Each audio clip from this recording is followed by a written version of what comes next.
Salut. Me revoilà pour une nouvelle vidéo. Bon, quel tour de passe-passe. Et oui, maintenant, j'ai l'impression que c'est ancré un petit peu dans, voilà, dans le, comment dire, dans la façon de procéder dès que je lance une petite vidéo. Bon, écoutez, c'est un petit peu la der des der aujourd'hui, en tout cas pour moi, sur la partie récolte de miel. Voilà, récolte de miel, miel d'été, les hausses qui sont ici, voilà, qui vont être récoltées d'ici une petite semaine. Écoutez, je suis super content. Ça a été une année extraordinaire cette année, plein d'ensoleillement, plein de fleurs.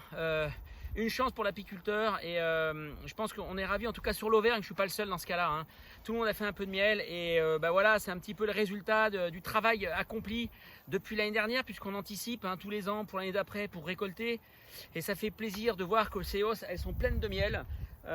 Et voilà, et de savoir qu'on va pouvoir se régaler. Alors ce miel sera bientôt disponible sur la miellerie d'Oteza, d'ici fin juillet. Je vous montre un petit peu les petits pots de miel avec l'étiquette, voilà, que j'avais préparé pour le miel d'automne.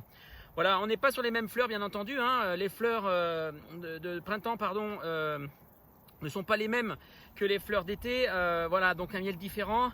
Écoutez, pour les gourmands, faut passer à la miellerie et puis voilà, c'est à dispo d'ici une petite semaine à 2 semaines. Voilà, mais je ne vais pas vous laisser sans un petit tuto et vous expliquer comment récupérer la hausse sans trop d'abeilles. Alors il y a 2 techniques, il y a la technique avec ce qu'on appelle la partition avec chasse-abeille, et ce petit triangle, cette petite pièce en plastique qu'on vient mettre entre le corps de la ruche et la hausse. Voilà, généralement on la met la veille, on la met le soir.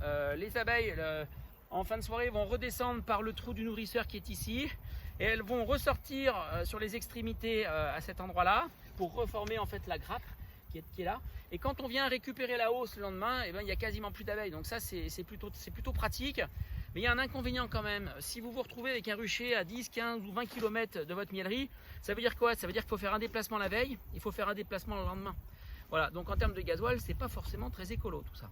Donc par contre, ça fonctionne très bien. L'autre technique, c'est très employé par les apiculteurs professionnels, c'est ce qu'on appelle le souffleur. Alors moi j'en ai un gros qui est ici. Voilà, j'ai un gros souffleur qui est là. Alors on vient chasser les abeilles, c'est-à-dire qu'on vient retirer la hausse qui est ici, on la met sur le champ et on vient venir chasser les abeilles d'un côté et de l'autre, voilà, pour les faire sortir et pour ramener cette hausse à la miellerie sans trop d'abeilles. J'en ai terminé sur cette petite vidéo. Je vous dis à très bientôt, en tout cas pour le déguster à Oteza. Salut!